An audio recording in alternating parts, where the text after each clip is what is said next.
Hello hello hello hello hello, क्या हाल चाल मेरे लाडलो, कैसे हैं आप सभी।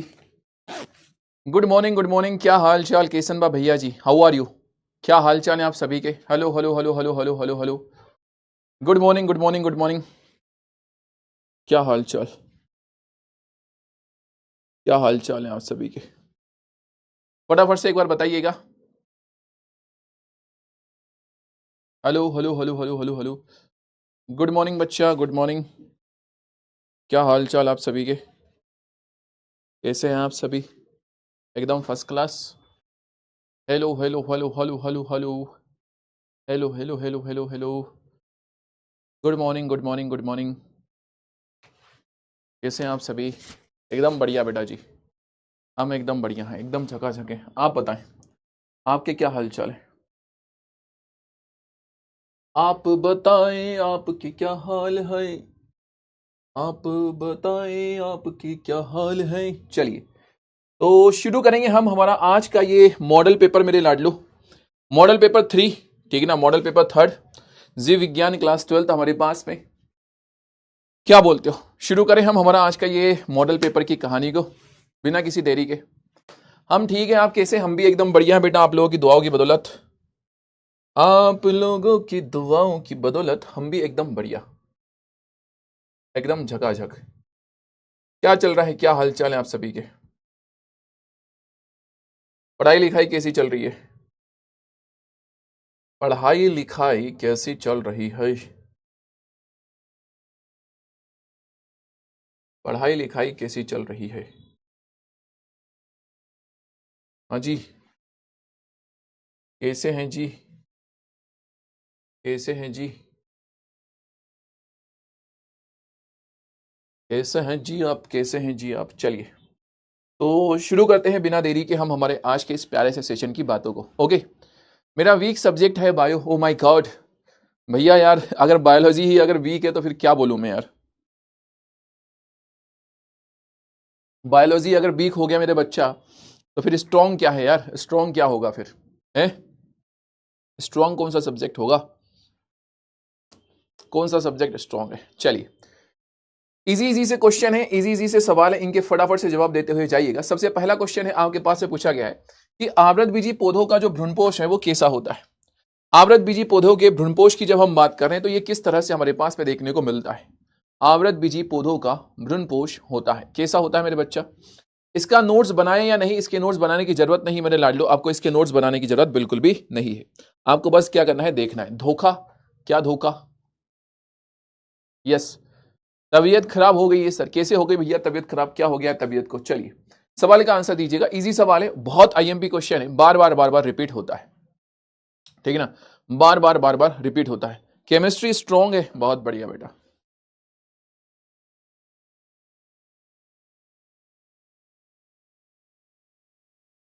Hello Buxar boys, boys, yes. क्या आएगा इसका करेक्ट आंसर। आवृतबीजी पौधों में जो भ्रूणपोष है वो हमारे पास में कैसा देखने को मिलता है। बहुत इजी सा क्वेश्चन है मेरे लाडलो। और अगर हम इस सवाल की अगर हम बात करते हैं, इसका जो करेक्ट आंसर हमें देखने को मिलता है वो निकल करके आता है, इसके करेक्ट आंसर की तरफ जब हम जाएं तो हमारे पास में इसका करेक्ट आंसर निकल करके आता है बेटा, त्रिगुणित होता है। करेक्ट आंसर निकल करके आता है कि भैया ट्रिप्लॉइड होता है, त्रिगुणित वाली कंडीशन में हमें देखने को मिलता है। सी हमारे पास में क्या था मेरे लाडलो, इसका करेक्ट आंसर था। थर्ड हमारे पास में इसका करेक्ट आंसर था। सी पे लॉक लगाया, लाइव झिंगा लाला। ओनली 75% बच्चों ने जवाब दिया है बेटा। इतना आईएमपी, इतना आईएमपी, इतना आईएमपी, इतना आईएमपी, इतना आईएमपी क्वेश्चन मेरे लाडलो, बहुत आईएमपी क्वेश्चन है, ठीक है ना। और उसमें सिर्फ 75% बच्चों ने जवाब दिया है, गलत बात है। भ्रूण पोष जो होता है बेटा वो ट्रिप्लॉइड होता है, वो त्रिगुणित वाली कंडीशन में हमें देखने को मिलता है, ये ध्यान रखिएगा। ट्रिप्लॉइड कंडीशन में हमें देखने को मिलता है। ओके चलिए दूसरा सवाल आपके पास में है। यहां पर हमसे पूछा गया है कि भैया जो संदेश वाहक आरएनए होता है, संदेश वाहक आरएनए, इसको हम एमआरएनए भी बोलते हैं। तो एमआरएनए का जो फॉर्मेशन है वो कहां पर होता है, हमसे ये पूछा गया है। एमआरएनए का जो फॉर्मेशन है वो कहां पर होता है, ये हमसे पूछा गया है। पोल स्टार्ट कर दूं क्या, पोल स्टार्ट कर दूं क्या। Hello hello hello hello hello बच्चा, पोल स्टार्ट कर दूं क्या। ओके पोल स्टार्टेड, ठीक है ना। संदेश वाहक आरएनए मतलब कि एमआरएनए, तो जो एमआरएनए है इसका फॉर्मेशन कहां पर होगा। चलिए पोल स्टार्टेड है, फटाफट से इस सवाल का क्या कीजिएगा, करेक्ट आंसर देने का प्रयास कीजिएगा, ठीक है ना, करेक्ट आंसर इसका देने का प्रयास कीजिएगा जल्दी से।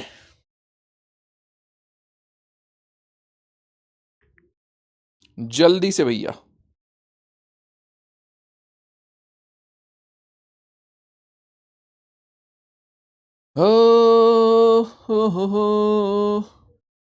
यस, करेक्ट आंसर क्या आता है मेरे लाडलो?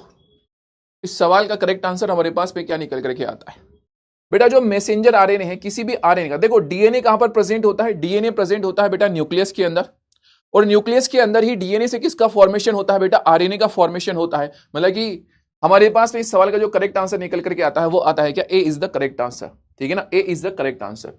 ए पे हमने लॉक लगाया, ओनली 54% बच्चों ने इसका क्या किया है? आंसर दिया है। बहुत अच्छी बात है बेटा। चलिए अगला सवाल आपकी नजर निगाह के सामने ये रहा। यहां पर इस अगले सवाल के अंदर आपको दो अलग अलग कॉलम दे रखे हैं, ये फर्स्ट कॉलम, ये दे रखा है आपको सेकंड कॉलम। तो फर्स्ट कॉलम को सेकंड कॉलम से आपको क्या करना है मेरे बच्चा? मैच करना है। फर्स्ट कॉलम को सेकंड कॉलम से आपको क्या करना है? मैच करना है, और बताना है कि कौन सा आंसर हमारे पास में करेक्ट आएगा। ये है आपके पास में ऑप्शन, 4 ऑप्शन है। कौन सा कॉलम मैच हो रहा है उसका जवाब दीजिएगा। जो कॉलम आपका मैच हो रहा है उसका क्या कीजिएगा? जवाब देने का प्रयास कीजिएगा। ओके चलिए जवाब देने का प्रयास कीजिएगा। हाँ जी बताइएगा। दो अलग अलग कॉलम आपके सामने है, दो कॉलम आपके सामने आपको दिखाई दे रहे हैं। इन दोनों कॉलम में से कौन सा मैचिंग हो रहा है, इसके बारे में जवाब दीजिएगा।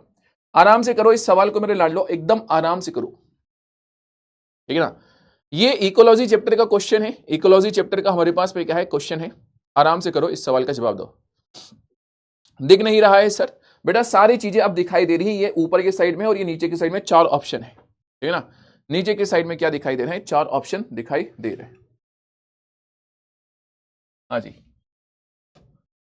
बताइएगा। और जूम कर दिया थोड़ा सा, और एक बार जूम कर दिया थोड़ा सा, ये लो बताओ। इससे ज्यादा जूम नहीं कर पाऊंगा क्योंकि वो ऑप्शन ऊपर नीचे चले जाएंगे। हाँ जी डन डन डन डन है। पोल स्टार्ट कर दूं? ओके पोल स्टार्टेड।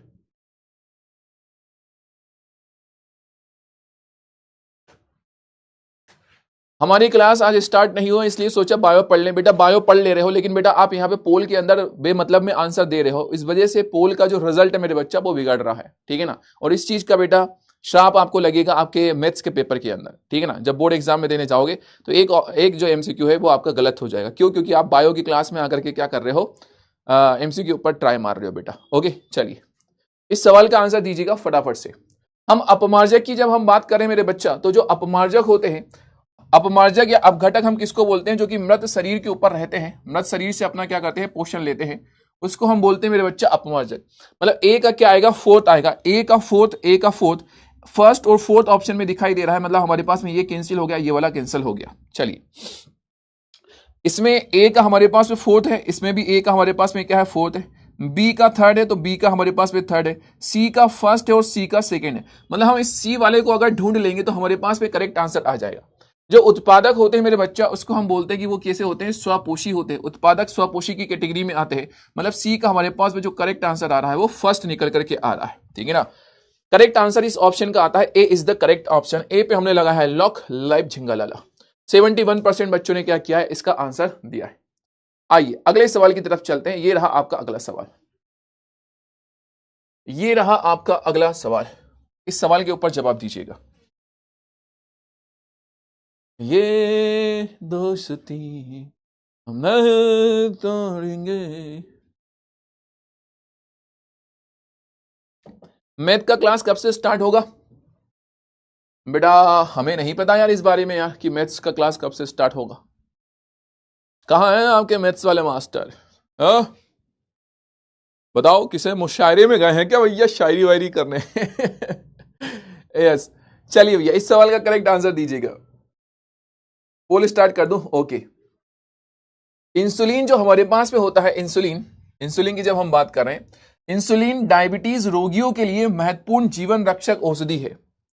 इंसुलिन का जो इंजेक्शन होता है वो डायबिटीज रोगियों के लिए महत्वपूर्ण जीवन रक्षक औषधि है। बिल्कुल सही बात है। ये तो हमारे पास बिल्कुल क्या है? स्टेटमेंट करेक्ट आंसर है। जो डायबिटीज के पेशेंट होते हैं उसके लिए इंसुलिन हमारे पास में क्या होता है बेटा, एक औषधि की तरह काम करता है। ओके, पुनर्योगज डीएनए तकनीक के से इंसुलिन का निर्माण संभव है। क्या हम रिकॉम्बिनेंट डीएनए टेक्नोलॉजी से इंसुलिन को बना सकते हैं क्या? बिल्कुल हम इंसुलिन को बना सकते हैं। मतलब ये वाला ऑप्शन हमारे पास में करेक्ट है। ये वाला जो ऑप्शन है हमारे पास में ये क्या है, करेक्ट है। ओके, मैथ्स का ऑलरेडी चल रहा है क्लास, बहुत बढ़िया। ठीक है, दोनों ही स्टेटमेंट हमारे पास में अगर करेक्ट है मेरे बच्चा, तो ये दोनों ऑप्शन तो हमारे पास में नहीं आएंगे। अब ए और बी में से कोई सा ऑप्शन आएगा? क्या ये जो रीजन है वो इस कथन को सेटिस्फाइड कर रहा है, मतलब प्रॉपर उसका एक्सप्लेनेशन है क्या? इंसुलिन डायबिटीज के रोगियों के लिए महत्वपूर्ण जीवन रक्षक औषधि है। क्यों है ये जीवन रक्षक औषधि? क्योंकि इंसुलिन ग्लूकोज को ग्लाइकोजन में बदल देता है। ठीक है ना, इंसुलिन जो है वो ग्लूकोज को किस में बदल देता है, ग्लाइकोजन में बदल देता है, इसलिए वो क्या है, जीवन रक्षक औषधि है। रिकॉम्बिनेंट डीएनए से इंसुलिन हम बनाते हैं, उसका संबंध इसके ऊपर वाले स्टेटमेंट से हमें बिल्कुल भी दिखाई नहीं दे रहा है। इसलिए हम कहेंगे कि भैया इस सवाल का जो करेक्ट आंसर आता है वो आता है क्या, B is the correct answer. B पे हमने क्या किया मेरे लाडलो, इसको लॉक लगाया, लाइव झिंगा लगा। ओनली 56% बच्चों ने इसका करेक्ट आंसर दिया है। ठीक है ना, 56% बच्चों ने इसका करेक्ट आंसर दिया। अब बात यह है कि आप इसको लिख करके कैसे आएंगे। अगर हमें कॉपी के अंदर लिखना है तो हम इसको कैसे लिखेंगे, कुछ इस तरह से लिखेंगे। प्रश्न क्रमांक 1 का उत्तर, प्रश्न क्रमांक 1 का उत्तर, उत्तर क ख ग घ, इसमें थर्ड आएगा, इसमें फर्स्ट आएगा, इसमें फर्स्ट आएगा हमारे सॉरी हाँ फर्स्ट आएगा, और इसमें आएगा हमारे पास में सेकंड। ठीक है ना, ये हमारे पास में इसके आंसर निकल करके आते हैं। एनी कंफ्यूजन मेरे लाडलो? कोई समस्या अगर आपको नजर आ रही है तो आप मुझे बता सकते हैं, जल्दी से बताएं। हाँ जी, एनी कंफ्यूजन मेरे लाडलो? एनी कंफ्यूजन मेरे लाडलो, जल्दी से बताओ।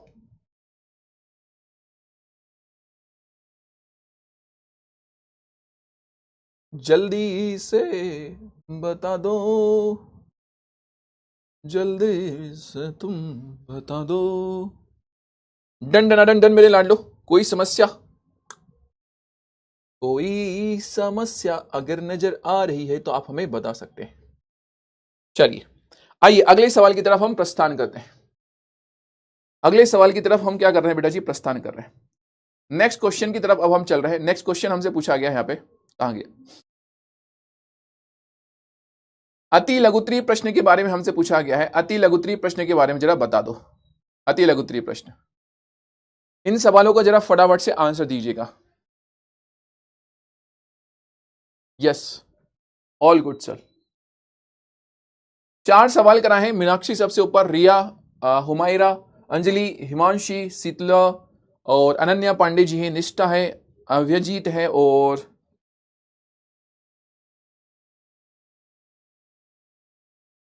नलेश कुमार जी हमारे पास में। बेटा ऐसा नाम लिखा है कि मैं पढ़ भी नहीं पा रहा हूं यार। चलिए सर लिखना है सर, नहीं लिखना नहीं है बेटा जी, लिखना विखना कुछ नहीं होता है। चलिए अति लघुत्तरीय प्रश्नों के अंदर सबसे पहला प्रश्न हमसे पूछा गया मेरे लाडलो। ठीक है ना मीनाक्षी, मुझे लगा आप इस बैच में नहीं हो।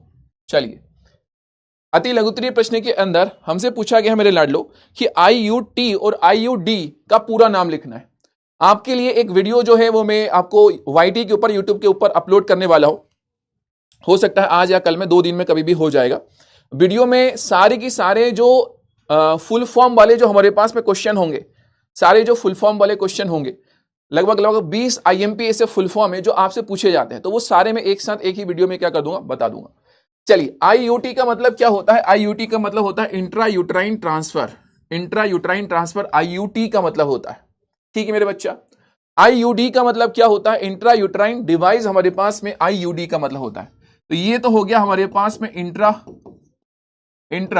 यूटेराइन डिवाइस हमारे पास में हो। चलिए इंट्रा यूटेराइन डिवाइस हमारे पास में हो। चलिए और IUT की जब हम बात करेंगे तो ये हमारे पास में हो गए मेरे बच्चा क्या, इंट्रा यूटेराइन ट्रांसफर हमारे पास में हो गया है।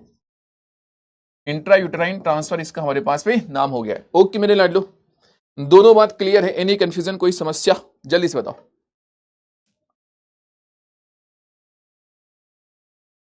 अच्छा ऐसा है क्या, एग्जाम चल रहे हैं? ठीक है। अगला सवाल आपसे पूछा गया है यहां पर कि जो हीमोफीलिया होता है मेरे बच्चा, हीमोफीलिया, इसको हम ब्लीडर्स डिजीज क्यों कहते हैं? पहले तो ये बता दो कि क्या आपको ये पता है कि नहीं पता है, हीमोफीलिया को हम ब्लीडर्स डिजीज कहते हैं, ये पता है या नहीं पता है? किस किस को पता है? जो कॉपी मिली है तो उस पर अगर 5वां मॉडल पेपर सॉल्व करे तो कैसा रहेगा? एकदम बढ़िया रहेगा बेटा, मजा आ जाएगा, कतई मजा आ जाएगा, ठीक है। हाँ जी, तो जो हीमोफीलिया है बेटा, इसको हम ब्लीडर्स डिजीज कहते हैं। क्यों कहते हैं, हमसे सवाल में ये पूछा गया है, क्यों कहते हैं? मेरे लाडलो, हीमोफीलिया एक ऐसी बीमारी होती है जो कि आनुवांशिक होती है, ठीक है ना। हीमोफीलिया आनुवांशिक हमारे पास में क्या है, एक बीमारी होती है, और एक हमारे पास में जीन होता है भैया, एच जीन, ठीक है ना। एक हमारे पास में जीन होता है, उस जीन का नाम होता है एच जीन। ध्यान से सुनो, कहा गया, ये रहा पीपीटी, पीपीटी के ऊपर मैं इसको सॉल्व करके बता देता हूं। देखो, हमारे पास में जब हम हीमोफीलिया की बात कर रहे हैं मेरे लाडलो, किसकी बात कर रहे हैं हम? हीमोफीलिया की हम बात कर रहे हैं। तो हीमोफीलिया जो है हमारे पास में, ये एक जीन की वजह से होने वाली बीमारी है। कौन से जीन की वजह से होती है? तो एच जीन की वजह से होने वाली हमारे पास में बीमारी है, एच जीन। ये जो एच जीन होता है मेरे लाडलो, ये कैसा होता है? तो ये होता है बेटा अप्रभावी होता है, अप्रभावी होता है, अप्रभावी जीन है। ओके मार्ट साहब।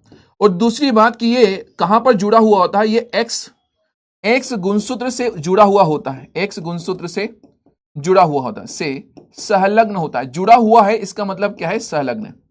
कौन सा एक्स गुणसूत्र? तो भैया लिंग गुणसूत्र, जो सेक्स क्रोमोसोम होता है, 23rd पेयर ऑफ क्रोमोसोम जो होता है, सेक्स क्रोमोसोम, उससे क्या होता है मेरे लाडलो? ये जुड़ा हुआ होता है।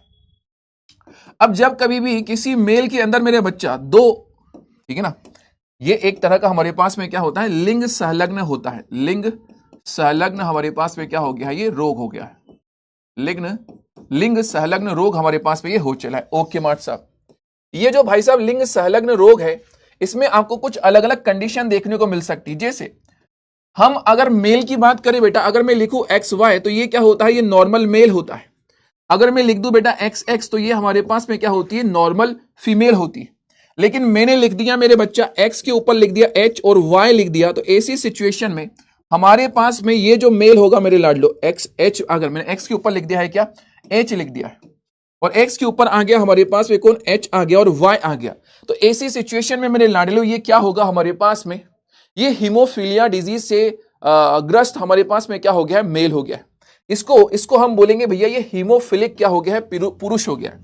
ये हीमोफिलिक पुरुष है, हीमोफिलिक हमारे पास में क्या हो गया? पुरुष हो चला है। जिस भी पुरुष के अंदर मेरे बच्चा ये एच जीन आ जाएगा, जिस भी पुरुष के अंदर एच जीन आ जाएगा, उस पुरुष के अंदर अगर हल्की सी भी चोट लगी, उस पुरुष के अंदर यदि चोट लगी, तो चोट लगने की वजह से क्या होगा? ब्लड निकलेगा। और जब चोट लगने की वजह से ब्लड निकलेगा मेरे बच्चा, तो वो जो ब्लड की क्लॉटिंग होती है वो प्रोसेस नहीं हो पाएगी। जनरली एक सामान्य इंसान के अंदर मेरे बच्चा अगर चोट लगती है तो थोड़ी ही देर के बाद में ब्लड निकलना अपने आप क्या हो जाता है? बंद हो जाता है। सामान्य इंसान में हमें ये देखने को मिलता है। लेकिन जो हीमोफिलिक पुरुष होगा मेरे बच्चा, हीमोफिलिक पुरुष या फिर हीमोफिलिक जो महिला होगी, उसकी बॉडी के अंदर जब एच जीन प्रेजेंट होगा तो ऐसी सिचुएशन में उसके शरीर से ब्लड निकलेगा, और ब्लड निकलना कभी बंद ही नहीं होगा। खून निकलता जाएगा, निकलता जाएगा, निकलता जाएगा, ठीक है ना। इस बीमारी के अंदर खून निरंतर अवस्था में निकलता रहता है, इसलिए इसको हम ब्लीडर्स डिजीज नाम दे देते हैं। ब्लीडर्स, ब्लीडिंग कंटिन्यूअसली होती रहती है, इसलिए इसको हम ब्लीडर्स डिजीज नाम दे देते हैं। ओके मेरे लाडलो, चलिए अब फीमेल में दो कंडीशन हो सकती है मेरे लाडलो। एक तो ये कंडीशन है हमारे पास में कि एक एच जीन हो, पहली कंडीशन है कि भैया एक एच जीन हो, और दूसरी कंडीशन है कि 2 एच जीन हो। जब फीमेल के अंदर 2 एच जीन होते हैं तब महिला कैसी होती है बेटा? हीमोफिलिक होती है। जब 2 एच जीन होते हैं तब महिला कैसी होती है? हीमोफिलिक महिला होती है, ठीक है ना। अगर एक भी एच जीन नहीं है तो उसको हम बोलेंगे वो सामान्य महिला है, उसका नाम हो जाता है हमारे पास में क्या? सामान्य महिला हमारे पास में नाम हो गया। और XHX है तो इसको हम बोल देते हैं बेटा ये वाहक महिला है। मतलब इसमें हीमोफीलिया बीमारी भले ही नहीं है, लेकिन ये उसके जीन को क्या कर रही है? रख रही है। सर इसमें बीमारी क्यों नहीं? इसके पास तो एच जीन है ना सर। लेकिन बेटा ये एच जीन अप्रभावी होता है, ये अकेला है तो इस पे ऊपर काम नहीं करेगा। पुरुष में अकेला एच जीन काम कर लेता है, बट यहां पे काम नहीं करता है। एनी कंफ्यूजन मेरे लाडलो? इसमें कोई समस्या परेशानी है क्या?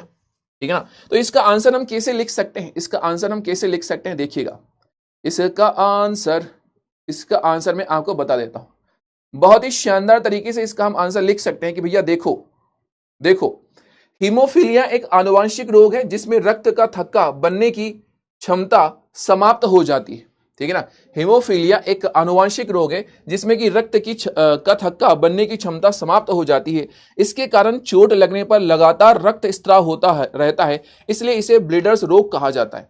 इसीलिए बेटा इसको हम ब्लीडर्स डिजीज नाम दे देते हैं। सुपर 30 का नोट्स नहीं मिल रहा है। हाँ बेटा, मैंने कल ही मैसेज डाला था, मेरे पास में एक बच्चे का भी एक मैसेज आया था, तो फिर आज ही मैंने चेक किया, तो उन्होंने कहा कि सर नोट्स डाल दिए गए। आप अधिगम बेच जो है ना उसमें भी एक बार चेक कर लेना, वहां पर भी डाल दिए गए। अधिगम बेच में और चेक कर लेना एक बार, ठीक है ना। चलिए अगले सवाल की तरफ हम प्रस्थान करते हैं मेरे लाडलो। अगला सवाल हमसे पूछा गया है, अगला सवाल हमसे पूछा गया है, अगला सवाल हमारे पास में पूछा गया है मेरे लाडलो, कहां गया?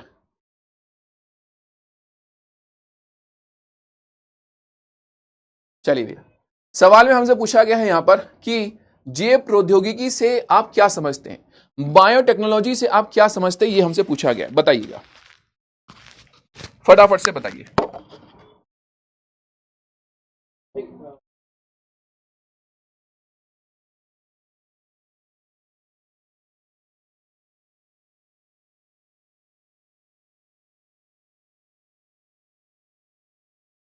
आ नहीं रही ना,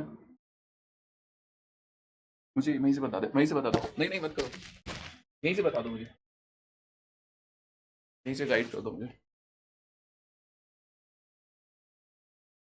ये वाली, यही पीपीटी ना? नहीं ये वाली नहीं, ये चाहिए।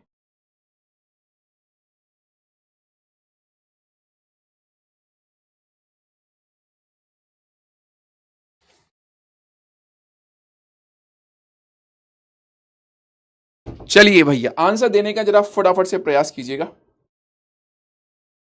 जैव प्रौद्योगिकी के बारे में हमसे पूछा गया है, बायोटेक्नोलॉजी के बारे में पूछा गया है। नमस्ते नमस्ते। कमबैक किट में क्वेश्चन पेपर नहीं आया प्रभु, कमबैक किट में क्वेश्चन पेपर नहीं आएगा। क्वेश्चन पेपर आपको हम यहां पर दे रहे हैं। कमबैक किट में सिर्फ वो कुछ 2-4 चीजें ही आएंगी, उसमें क्वेश्चन पेपर थोड़ी ना आएगा बेटा, उसमें क्वेश्चन पेपर नहीं आता। चलिए हाँ जी, इस सवाल का करेक्ट आंसर हम क्या लिखेंगे? किसी ने कहा था क्या उसमें आएगा? ऐसा तो नहीं यार बेटा, मैंने तो नहीं सुना था। क्वेश्चन पेपर तो हम ही आपको कराएंगे 5, कहीं ऐसा तो नहीं कि बोला हो 1 आएगा, ऐसा तो नहीं कहा था, नहीं। चलिए भैया, हमारे पास में इस सवाल का करेक्ट आंसर निकल करके आता है बेटा कि यह विज्ञान की वह शाखा है जिसमें जीवों या उससे प्राप्त एंजाइमों का उपयोग करके मानव कल्याण के लिए उपयोगी उत्पादों और प्रक्रियाओं का क्या किया जाता है, विकास किया जाता है। तो बायोटेक्नोलॉजी जो प्रोसेस होती है, इसके अंदर जैव प्रौद्योगिकी में हमारे पास में ये छोटी सी डेफिनेशन हमको लिख करके आना है। ओके, छोटी सी डेफिनेशन हमको क्या करना है, लिख करके आना है। ओके मीनाक्षी जी, जो मेल XYY होता है उन्हें क्या कहते हैं बेटा? अभय, उसको हम सुपर मेल कहते हैं, अति नर कहते हैं। 4 का 1 सही होगा ना? नहीं बेटा, हाँ हाँ बेटा, नहीं 1 सही नहीं होगा बेटा जी, सेकेंड वाला सही होगा हमारे पास में, ठीक है ना, सेकेंड वाला सही होता है। क्लियर इतनी बात? हाँ जी, क्लियर मेरे बच्चा? 5 क्वेश्चन पेपर और 5 कॉपी, ऐसा?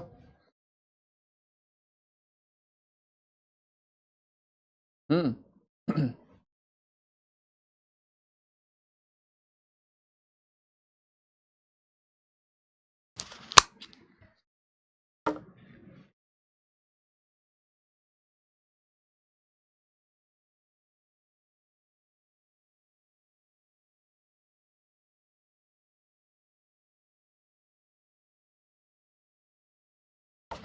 हाँ जी, अगला सवाल हमसे पूछा गया है कि आनुवांशिकतः रूपांतरित जीव या फिर जंतु से आप क्या समझते हैं?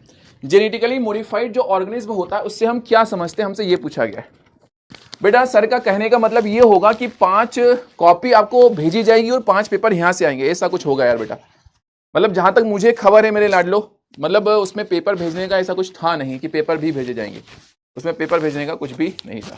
लव यू बच्चा। चलिए, इस सवाल का करेक्ट आंसर हम क्या लिख करके आते हैं? करेक्ट आंसर हमारे पास में आते हैं कि ऐसे जीव या जंतु या पौधे जिनके जीनोम डीएनए में कृत्रिम रूप से बाहरी जीन जोड़ करके हम बदलाव कर देते हैं ताकि उनमें इच्छित लक्षण प्राप्त किए जा सके, उन्हें आनुवांशिकतः रूपांतरित जीव कहते हैं, ठीक है ना। उसको हम जेनेटिकली मॉडिफाइड ऑर्गेनिज्म, उसका हमारे पास में नाम होता है। क्या आपको मेरी ये बात समझ में आ गई मेरे लाडलू? क्या आपको मेरी ये बात समझ में आ गई है मेरे लाडलो? ठीक है ना, डन डना डन डन मेरे लाडलो।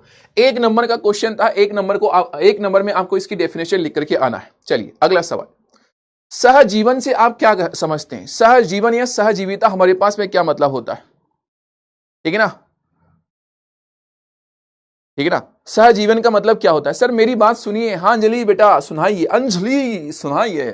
चलिए, सहजीवन का मतलब क्या होता है? जब दो अलग अलग जातियों के जीव एक दूसरे के साथ मिलजुल कर एक संबंध स्थापित करे, साथ साथ में रहे, दोनों एक दूसरे को लाभ पहुंचाए।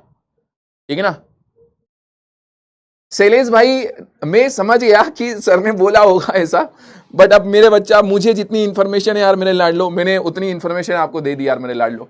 हो सकता है कि सर ने ऐसा बोला होगा, बट मुझे जो इंफॉर्मेशन थी वो मैंने आपको बताई मेरे बच्चा। आप एक बार सर से और बात कर लीजिएगा, ठीक है ना, कि सर आपने बोला था, सर आपने बोला था, ऐसा बोल दीजिएगा। ठीक है ना, पर मतलब मेरा मतलब मैं आपको बताता हूं कि मतलब जहां तक मुझे खबर है उसमें यही मेरी खबर, मेरे नॉलेज में तो यही है कि भैया 5 कॉपियां भेजी जाएंगी और बाकी और 2-3 चीजें और उसमें होंगी, शायद से पेन होंगे, उसके अलावा ऐसी 2-3 चीजें और उसमें है। ठीक है ना, तो जब दो अलग अलग जातियों के जीव एक दूसरे के साथ रहकर पारस्परिक लाभ पहुंचाते हैं तो इस संबंध को सहजीवन कहते हैं। उदाहरण के लिए बेटा लाइकेन इसका हमारे पास में एग्जाम्पल होता है। अब ये सवाल 1 नंबर में पूछा गया था, इसलिए आपको इतना सा लिख करके आना है, 1 नंबर में इतनी सी परिभाषा। डन डना डन डन मेरे बच्चा, ओके सर जी, डन डना डन डन है हमारे पास में। आगे की तरफ चलते हैं। 2 मार्क्स का हमारे पास में क्या है क्वेश्चन है, लघु उत्तरीय प्रश्न हमारे पास में है। अब लघु उत्तरीय प्रश्न में हमसे पूछा गया कि भैया बी संक्रमण पर टिप्पणी लिखिए। ये थोड़ा सा मतलब अलग हटके सवाल है मेरे लाडलो, ठीक है ना। कभी कभी ऐसा भी होता है कि कुछ अलग हटके हमारे पास में सवाल आते हैं, ठीक है ना, जो हमारे नॉलेज से थोड़ा सा अलग होते हैं। बी संक्रमण का मतलब क्या होता है मेरे बच्चा? स्टेरिलाइजेशन इसको हम बोलते हैं जनरली इंग्लिश में इसका नाम होता है स्टेरिलाइजेशन। अगर आपने किसी जगह से, किसी स्थान से, किसी वस्तु से सारे सूक्ष्म जीवों को मार दिया, हटा दिया, तो हम बोलते हैं भैया विसंक्रमण किया, स्टेरिलाइजेशन किया है। किसी वस्तु, किसी स्थान, किसी भी जगह से सूक्ष्म जीव जैसे बैक्टीरिया, वायरस, सबको हटा देना, उनको मार देना, ये विसंक्रमण स्टेरिलाइजेशन हमारे पास में कहलाता है। ठीक है ना। यह आम तौर पर भौतिक विधियों जैसे गर्मी विकिरण, रासायनिक एजेंट के द्वारा हम इसको करते हैं। ये कहां पर? ये लैब के अंदर की जाने वाली प्रोसेस होती है। थोड़ा सा अलग हटके सवाल है, आने के चांसेस बहुत रेयर से रेयर हमारे पास में होते हैं। आइए अगला सवाल, आप जानते ही हैं कि बहुत आईएमपी सवाल है। मेंडल के प्रभाविता के नियम को समझाइए। ठीक है ना, ओके सेप्ता में समझ गया मेरे बच्चा। इंपोर्टेंट कौन सा है? चलिए, मेंडल के प्रभाविता के नियम के बारे में हमसे पूछा गया है। अब देखो, जब हम बात कर रहे हैं बेटा मेंडल के नियम की, मेंडल के नियमों की जब हम बातें कर रहे हैं, तो मेंडल साहब ने एक छोटा सा संकरण कराया था हमारे पास में, मोनोहाइब्रिड क्रॉस कराया था। किसने? मेंडल साहब ने। मेंडल साहब ने जब मोनोहाइब्रिड क्रॉस किया, 2 अलग अलग लक्षणों वाले प्लांट को इन्होंने लिया, कैपिटल टी, स्मॉल टी, एक लंबा लिया और एक हमारे पास बोना लिया। जब इनका संकरण कराया मेरे लाडलो, तो इसके अंदर कैपिटल टी गैमीट बना, इसके अंदर स्मॉल टी गैमीट का फॉर्मेशन हुआ, और यहां पर मेरे लाडलो हमारे पास से बना है कौन? कैपिटल टी स्मॉल टी का फॉर्मेशन हुआ है। अब ये जो कैपिटल टी स्मॉल टी हमारे पास में आया है, ये कैसा होता है? ये लंबा पौधा होता है। ये वाला हमारे पास में कैसा होता है? ये हमारे पास में बोना होता है। ये वाला भैया कैसा था? ये वाला भैया हमारे पास में लंबा था। तो बात यह है कि जब हम 2 अलग अलग लक्षणों वाले पौधों का आपस में संकरण कराते हैं, 2 अलग अलग लक्षण वाले पौधों का आपस में संकरण कराते हैं, तो पहली वाली जो पीढ़ी होती है, जो फर्स्ट जनरेशन होती है, इसको हम बोलते हैं F1 पीढ़ी। F1 पीढ़ी, फर्स्ट पीढ़ी के अंदर, F1 जनरेशन के अंदर मेरे लाडलो, हमें केवल एक लक्षण दिखाई देता है, केवल प्रभावी लक्षण दिखाई देता है। F1 पीढ़ी के अंदर हमें केवल एक ही लक्षण दिखाई देता है। जो लक्षण हमें दिखाई देगा उसे हम नाम देंगे बेटा प्रभावी लक्षण, और जो लक्षण हमें दिखाई नहीं देगा, मतलब बोना आपको दिखाई नहीं दिया, तो वो हमारे पास में अप्रभावी लक्षण कहलाता है। ओके मेरे बच्चा, हमारे पास में हो गया, जो लक्षण दिखाई देगा पहली पीढ़ी में वो प्रभावी, और जो दिखाई नहीं देगा उसको हम अप्रभावी लक्षण बोलते हैं। मेंडल की इसी बात को मेरे बच्चा प्रभाविता के नियम से क्या किया जाता है? जाना जाता है। तो इस नियम के अनुसार जब 2 विपरीत लक्षणों वाले शुद्ध पौधों के बीच संकरण कराया जाता है, तो प्रथम पीढ़ी में केवल एक ही लक्षण दिखाई देता है। जो लक्षण दिखाई देता है उसे प्रभावी कहते हैं, और जो छिपा रहता है उसे अप्रभावी कहते हैं। उदाहरण के लिए शुद्ध लंबे और शुद्ध बोने पौधों के संकरण से F1 पीढ़ी में सभी पौधे लंबे हमको क्या होते हैं, मिलते हैं। सभी जो हमारे पास में प्लांट है वो लंबे मिलते हैं। डीएनए क्या है ये तो मुझे आता है, लेकिन मेरा कमबैक किट क्यों नहीं आ रहा है? चलिए बेटा, कमबैक किट आपके एड्रेस तक पहुंचने में समय लगता है, सबकी डिस्टेंस अलग, डायरेक्शन अलग होती है मेरे बच्चा, टाइम लगता है उसमें। इंपोर्टेंट क्वेश्चन बता दो पेपर का, मेरठ में आने वाला पेपर का इंपोर्टेंट क्वेश्चन बता दो पेपर का प्लीज, अभी कुछ भी नहीं पढ़ा है। बेटा राजेंद्र जी ये 5 पेपर कर लो, ये सारे इंपोर्टेंट क्वेश्चन है, जल्दी जल्दी पढ़ाओ। Okay Alok ji please toughest paper. Okay sir अभी सुपर 30 का नोट नहीं मिला है, कब तक मिलेगा? मेरे बच्चा अगर शाम तक नहीं आया तो सुपर 30 का मैं आपको टेलीग्राम के ऊपर नोट्स डाल दूंगा बस। सर मैंने कमबैक किट ऑर्डर की थी 8 तारीख को, पर अभी तक नहीं आई है, कोई अपडेट भी नहीं है, और सर 2 दिन बाद प्रैक्टिकल स्टार्ट है। बेटा प्रैक्टिकल और कमबैक किट दोनों का आपस में कोई लेन देन नहीं है, कमबैक किट आ जाएगी मेरे बच्चा, सबकी डिस्टेंस अलग होती है मेरे लाडलो। तो थोड़े से वैलिड सवाल पूछ लो मेरे बच्चा, ठीक है ना? ओके भगवान सर एक ही पेन आया है, बच्चा कह रहा भैया मैं देखो यार भाई मैंने नहीं भेजा, तुम कैसी बात कर रहे हो? मैं मेरी तरफ से तुम्हें 2-2 पेन देता, 4-4 पेन देता। ओके सर एड्स रोग होता है? हाँ बिल्कुल बेटा एड्स रोग होता है, ठीक ना? आइएगा अगले सवाल की तरफ हम चलते हैं। अगला क्वेश्चन हमसे पूछा गया है कि सैरोगेट मदर क्या होती है, इसके ऊपर टिप्पणी लिखिएगा।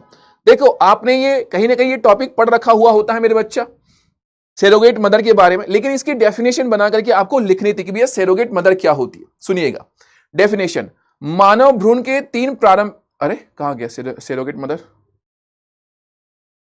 ओ तेरी की, अच्छा पहले ऊपर वाला सवाल है क्या? हाँ एक सवाल छोड़ दिया। तीसरा सवाल, मानव भ्रूण के 3 प्रारंभिक जनन स्तरों का क्या भविष्य होता है?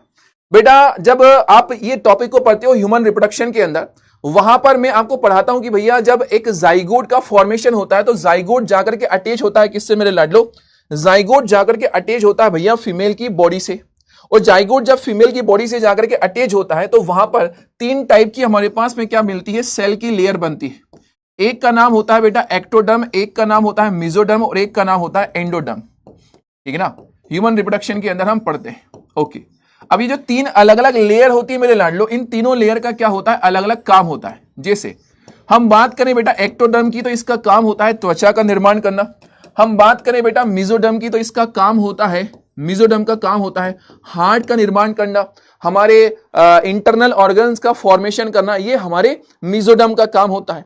इसके अलावा जो सबसे अंदर वाली होती है बेटा एंडोडर्म की अगर हम बात करें, ठीक है ना, एंडोडर्म की अगर हम बात करें तो ये तंत्रिका तंत्र को बनाती है। एक है हमारे पास में एक्टोडर्म, एक्टोडर्म क्या करती है, त्वचा का फॉर्मेशन करती है। मेसोडर्म की अगर हम बात करें मेरे बच्चा तो ये किसका फॉर्मेशन करती है, मेसोडर्म फॉर्मेशन करती है हार्ट का, लंग्स का। और हमारे पास में एंडोडर्म बेटा हमारे ब्रेन का, तंत्रिकाओं का फॉर्मेशन करती है। ओके मेरे लाडलो, done done done done. Human reproduction के अंदर ये बात मैं आपको पढ़ाता हूं, डन है सर जी, इतनी बात। आइए अगले सवाल की तरफ हम चलते हैं। सवाल में हमसे पूछा गया था कि भैया जो सैरोगेट माता होती है, मदर होती है, उसके ऊपर क्या कर दो, टिप्पणी लिख करके बता दो। सैरोगेट मदर हम किसको बोलते हैं? सैरोगेट माता वह महिला होती है जो किसी अन्य व्यक्ति या दंपत्ति के लिए गर्भ धारण करती है। किसी हस्बैंड वाइफ के लिए अगर कोई महिला क्या कर रही है भैया, अपना गर्भ धारण कर रही है, मतलब उनको अपनी कोख, अपना यूट्रस उधार में दे रही है कि हाँ तुम्हारे बच्चे को मैं 9 महीने अपने पेट में पालूंगी। क्यों? क्योंकि तुम्हारी जो वाइफ है उसका यूट्रस कमजोर है, इसलिए उस बच्चे को मैं मेरे यूट्रस में क्या करूंगी, पालूंगी। तो उस मदर को हम सैरोगेट मदर कहते हैं, ठीक है मेरे बच्चा। बच्चे को जन्म, कृत्रिम गर्भाधान या आईवीएफ तकनीक के माध्यम से भ्रूण को सैरोगेट माता के गर्भाशय में प्रत्यारोपित किया जाता है। जन्म के बाद कानूनी रूप से बच्चा वो जो उसके एक्चुअल हस्बैंड वाइफ हैं, मतलब वो जो पेरेंट्स हैं, उनका होता है, ठीक है ना। यह प्रक्रिया उन दंपतियों के लिए सहायक है जो चिकित्सा कारणों से गर्भधारण नहीं कर सकते। ओके, थोड़ा जनरल नॉलेज का हमारे पास में सवाल था, ठीक है ना।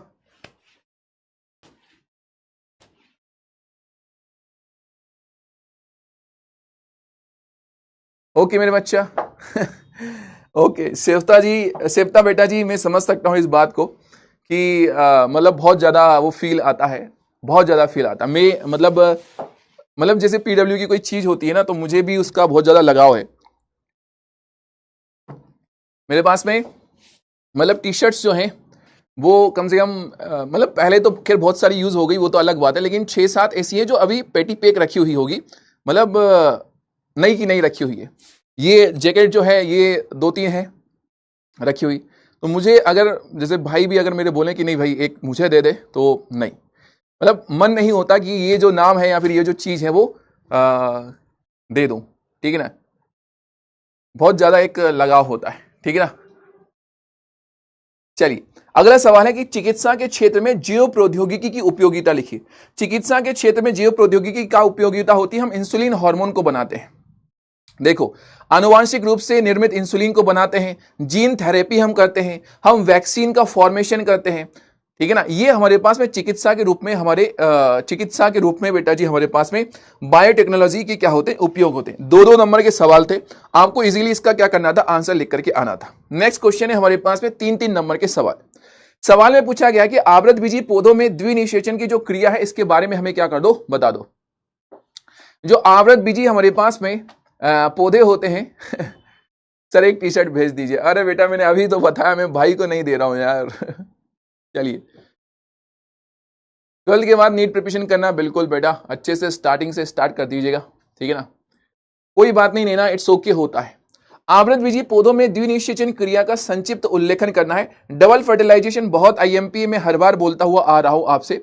तो आवृतबीजी पौधों में निषेचन की क्रिया 2 बार होती है। पराग नलिका से मुक्त हुए 2 नर युग्मकों में से एक अंड कोशिका से संलयित होकर युग्मनज बनाता है, दूसरा नर युग्मक द्वितीयक केंद्रक सेकेंडरी न्यूक्लियस के साथ मिलकर प्राथमिक भ्रूणपोष केंद्रक बनाता है। इन 2 संलयनों सत्य निषेचन और त्रिसंलयन को ही द्विनिषेचन कहते हैं। इसकी खोज नौशी ने की थी। 3 नंबर में आपको इतना सा आंसर लिख करके आना है। बेटा लिखने का तरीका आपके सामने है, बहुत अच्छी साफ सुथरी राइटिंग में लिखा है।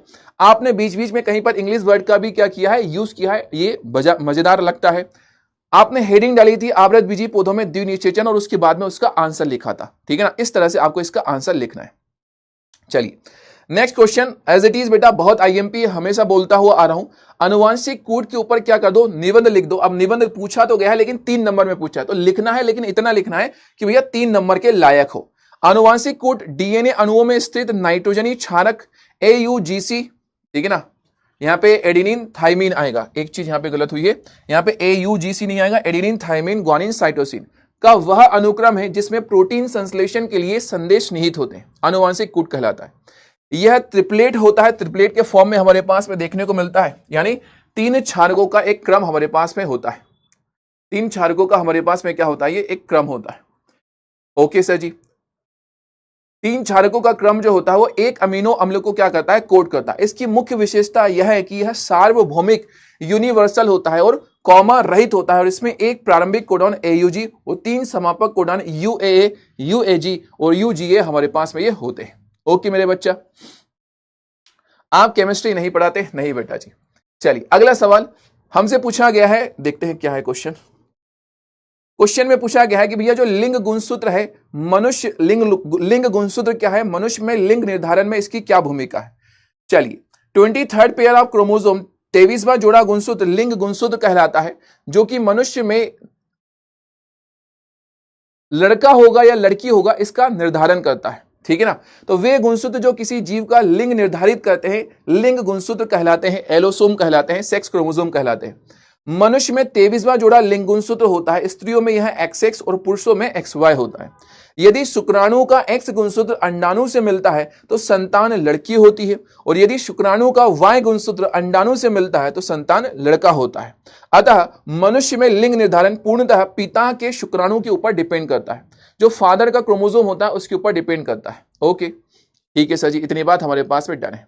अगला सवाल जरा ध्यान से सुनिएगा, अगला सवाल जरा ध्यान से सुनने का प्रयास कीजिएगा। सवाल में पूछा गया है कि मांसाहारी क्या होते हैं, उसके ऊपर क्या कर दो भैया, उसके ऊपर एक टिप्पणी लिख दो। 3 नंबर में हमसे ये सवाल में पूछा गया है। हम इसका सवाल का आंसर लिखेंगे, मांसाहारी वे जीव होते हैं जो भोजन के लिए अन्य जंतुओं के मांस पर निर्भर करते हैं, मांसाहारी कहलाते हैं। पारिस्थितिक तंत्र में इन्हें द्वितीयक या तृतीयक उपभोक्ता की श्रेणी में रखा जाता है। उदाहरण के लिए शेर, बाघ, भेड़िया ये होते हैं। इनके दांत और पंजे शिकार करने के लिए क्या होते हैं, बने हुए होते हैं। जनरल नॉलेज का आपको सवाल लिखना था। आइए अगले क्वेश्चन की तरफ हम चलते हैं। हमसे पूछा गया है कि भैया टीकाकरण के ऊपर क्या कर दो, सब संक्षिप्त टिप्पणी लिखा दो। ओके नहीं बेटा नैना, अभी तो नहीं, ठीक है ना। ओके, आइएगा, टीकाकरण के ऊपर संक्षिप्त टिप्पणी लिखनी है। व्हाट इज टीकाकरण? वैक्सीनेशन, इंग्लिश में बोलते हैं वैक्सीनेशन। टीकाकरण वह प्रक्रिया है जिसके द्वारा किसी विशिष्ट बीमारी के खिलाफ प्रतिरक्षा विकसित करने के लिए शरीर में एंटीजन, ठीक है ना, जैसे मृत या कमजोर रोगाणु को हम भेजते हैं। यह शरीर के प्रतिरक्षा तंत्र को उस विशेष रोगजनक को पहचानने और उससे लड़ने के लिए प्रशिक्षित करता है। टीकाकरण से शरीर में मेमोरी सेल्स बनती है जो भविष्य में वास्तविक, जब एक रियल हमारे पास में कोई बैक्टीरिया वायरस आता है तो उसको मारने का काम करता है। सर इंसान भी मांसाहारी है? नहीं बेटा, इंसान मांसाहारी नहीं होता है बेटा, इंसान सर्वाहारी होता है। मांसाहारी मतलब जो सिर्फ और सिर्फ मांस खाए उसको मांसाहारी बोलते हैं। जैसे शेर है, जैसे बाघ है, जैसे चीता है, ये मांसाहारी होते हैं। हम मांसाहारी नहीं बेटा, हम सर्वाहारी होते हैं। हम वेजिटेरियन भी खा सकते हैं, हम नॉनवेज भी खा सकते हैं, इसलिए हम सर्वाहारी में आते हैं, ठीक है ना। ओके, बायोलॉजी के हिसाब से हम क्या है बेटा? सर्वाहारी। ओके, डीएनए और आरएनए में डिफरेंस आपसे पूछा गया, बहुत इजी से सवाल है बेटा। डीएनए के अंदर डीऑक्सीराइबोज शुगर होती है, आरएनए के अंदर राइबोज शुगर होती है। डीएनए में थायमिन उपस्थित होता है, आरएनए में यूरेसिल पाया जाता है। डीएनए की संरचना द्विकुंडलित होती है, आरएनए की संरचना एकल वलयुक्त हमारे पास में होता है, एकल कुंडलित होती है। चलिए, प्रतिबंधन एंजाइम से क्या समझते हैं, ये किस प्रकार कार्य करते हैं? प्रतिबंधन एंजाइम ऐसे एंजाइम होते हैं जो कि डीएनए को विशिष्ट स्थलों से कट करने का काम करते हैं, प्रतिबंधन एंजाइम कहलाते हैं, ठीक है ना। इजी सा सवाल है, आंसर हमारे पास में इसका बहुत ही इजी सा हम लिख करके आ सकते हैं। डीएनए और आरएनए का मैंने डिफरेंस आपको बताया, आप इसको टेबल के फॉर्म में लिख सकते हो या फिर दूसरे फॉर्मेट में लिख सकते हो। चलिए, प्रत्येक प्रतिबंधन एंजाइम डीएनए अनुक्रम का निरीक्षण करता है और एक विशिष्ट पैलिंड्रोमिक अनुक्रम मिलने पर उसे काटता है। इसका उपयोग मुख्य रूप से जेनेटिक इंजीनियरिंग में वांछित जीन को जोड़ने या अलग करने के लिए किया जाता है। ओके सर जी, हमारे पास में इतनी बात डन है। अगला सवाल है, तप्त स्थल या हॉट स्पॉट के ऊपर हमें क्या करना है भैया? टिप्पणी लिखना है, ठीक है ना। बायोलॉजी में कौन सा चित्र बनाए प्रैक्टिकल के लिए? बेटा प्रैक्टिकल में तो जो आपके स्कूल वाले मार्ट साहब बोलेंगे वही आपको बनाना है मेरे बच्चा, ठीक है। आइए, हम बात कर रहे हैं तप्त स्थल या फिर बायोडायवर्सिटी हॉट स्पॉट। वे भौगोलिक क्षेत्र होते हैं जहां पर जैव विविधता बहुत अधिक होती है, लेकिन साथ ही वहां की प्रजातियों के विलुप्त होने का खतरा भी बना रहता है, ठीक है ना। चलिए भैया, उदाहरण के तौर पर भारत में पश्चिमी घाट और पूर्वी जो हिमालय है, ये मेन है बेटा जी हमारे पास में हॉट स्पॉट है। इनका संरक्षण किया जाना बहुत ज्यादा हमारे पास में क्या होता है? जरूरी होता है, बड़ा ही नेसेसरी है, बड़ा ही हमारे पास में IMP. Okay sir, next question की तरफ चलते हैं। हमारे पास में है ये 3 नंबर का क्वेश्चन, बायोपायरेसी क्या होती है, इसके ऊपर टिप्पणी लिखना। भैया पायरेसी का मतलब होता है चोरी और बायो का मतलब होता है जेब, इसको हिंदी में जेब चोरी भी बोलते हैं। अगर कोई बहुराष्ट्रीय कंपनी है, मतलब दूसरे राष्ट्र की कोई कंपनी है, कोई दूसरा देश है, वो किसी देश की प्राकृतिक संपत्ता का, वहां के प्लांट्स का, एनिमल का, उस देश की परमिशन के बिना क्या करता है? यूज करता है, तो इसे हम बोलते हैं बायोपायरेसी। नोट्स बनाने हैं इसके, नहीं बनाने हैं बेटा, बहुत बार बताया मैंने। तो बायोपायरेसी का अर्थ है किसी देश के जैविक संसाधनों या पारंपरिक ज्ञान का उपयोग किसी बहुराष्ट्रीय कंपनी या संगठन के द्वारा उस देश की अनुमति या उचित मुआवजे के बिना करना। उदाहरण के लिए विदेशी कंपनियों के द्वारा भारत के नीम, हल्दी और बासमती चावल का पेटेंट कराने का प्रयास बायोपायरेसी की श्रेणी में आता है। हमारे यहाँ पर इंडिया में नीम प्लांट होता है, हल्दी, इसके अंदर मेडिसिनल प्रॉपर्टी होती है। अब मेडिसिनल प्रॉपर्टी होने की वजह से मेरे बच्चा, बाहर की जो कंपनी है, बाहर की जो कंट्री है, वो इसका यूज करने की सोचती है हमारी परमिशन के बिना। इसलिए गवर्नमेंट ने क्या किया भैया, इसे रोकने के लिए भारत सरकार ने इंडियन पेटेंट बिल जैसे कड़े कानून बना लिए। उन्होंने कहा भैया ये हमारे राष्ट्र की संपत्ति है, हमारी परमिशन के बिना अगर किसी ने यूज किया तो उसको हमारे यहाँ के कानून का क्या करना पड़ेगा? सामना करना पड़ेगा। चलिए आइए अगले सवाल की तरफ चलते हैं। अच्छा सवाल है, आईएमपी सवाल है। हमसे पूछा गया है कि भैया एक पारिस्थितिक तंत्र में ऊर्जा प्रवाह का क्या कर दो? सचित्र वर्णन कर दो, एनर्जी फ्लो के बारे में बता दो। सर ये क्वेश्चन ही प्री बोर्ड में आया था, बहुत अच्छी बात है मेरे बच्चा। तो ऐसे ही क्वेश्चन फाइनल एग्जाम में भी आएंगे। एक पारिस्थितिक तंत्र में ऊर्जा प्रवाह का आपको बताना है भैया। ऊर्जा प्रवाह हम कैसे करते हैं? तो पारिस्थितिक तंत्र में ऊर्जा का मुख्य स्रोत जो होता है वो सूर्य होता है। ऊर्जा का प्रवाह हमेशा एक दिशीय होता है। उत्पादक हरे पौधे सौर ऊर्जा को प्रकाश संश्लेषण के द्वारा रासायनिक ऊर्जा में क्या करते हैं? परिवर्तित करते हैं। देखिएगा, समझने का प्रयास कीजिएगा। हमारे पास में जो सूर्य देवता है मेरे बच्चा, उनसे आती है क्या बेटा? सनलाइट आती है। और सूर्य देवता से जब सनलाइट आती है तो इस सनलाइट का यूज करते हैं कौन? हमारे हरे पौधे। हरे पौधे इस सनलाइट का क्या करते हैं बेटा जी? यूज करते हैं। हरे पौधे प्रकाश संश्लेषण की प्रक्रिया कर सकते हैं, इसलिए वो प्रकाश संश्लेषण की प्रक्रिया के द्वारा अपना खाना बनाते हैं। जब इन हरे पौधों को मेरे बच्चा कोई शाकाहारी खाता है, जैसे कि हिरन ने अगर खाया, तो इन हरे पौधों की जो एनर्जी थी, जो फूड था, वो चला गया कहां पर? हिरन के अंदर। इस हिरन को किसी शेर ने खा लिया मेरे बच्चा, तो उसके अंदर की क्या हो गई? हिरन की जो एनर्जी वो चली गई कहां पर? शेर में। तो एनर्जी का क्या हो रहा है मेरे बच्चा? सीधा सीधा एक दिशीय फ्लो हो रहा है। अब ध्यान देने वाली बात यह है यहां पर कि मान लो हमारे इस हरे पौधे ने बेटा 1000 किलो जूल एनर्जी को बनाया, तो इसमें से 90% जो भाग होता है ना, ये खर्च कर देता है। केवल 10% भाग ही ये क्या करता है? बचाता है। अब 10% का मतलब 1000 का 10% हुआ 100। यही 100 एनर्जी जाती है हिरन के पास। हिरन भी बेटा इसमें से 90% हिस्सा क्या कर देता है? खर्च। केवल 10% हिस्सा क्या करता है? बचाता है। कैसे खर्च कर दिया? भागने दौड़ने में इसने खर्च कर दिया। तो शेर के पास में कितनी ऊर्जा जा रही? केवल 10 किलो जूल जा रही। तो आप देख रहे हैं कि एक पोषी स्तर से दूसरे पोषी स्तर, दूसरे से तीसरे पर केवल और केवल 10% एनर्जी ही ट्रांसफर हो रही है। और इसी को बेटा हम नाम दे देते हैं ऊर्जा का 10% नियम, ऊर्जा का 10% लॉ, इसका हमारे पास में नाम होता है। ठीक है मेरे बच्चा, कोई कंफ्यूजन? ओके, बिल्कुल बेटा इसमें अच्छे से आ जाएंगे। इशरत बेटा अभी हमें नहीं पता है, ये ऊपर से डिसाइड होता है कौन कहां किस बेच में पढ़ाएगा। ओके चलिए, एंटीबायोटिक क्या होती है इसके ऊपर टिप्पणी लिखिएगा। एंटीबायोटिक को हिंदी में हम बोल देते हैं बेटा जी क्या? प्रतिरक्षी। कहां गया? ये है हमारे पास में एंटीबायोटिक। ये है हम कहां गया एंटीबायोटिक? ये है हमारे पास में, जल्दी से आजा बेटा।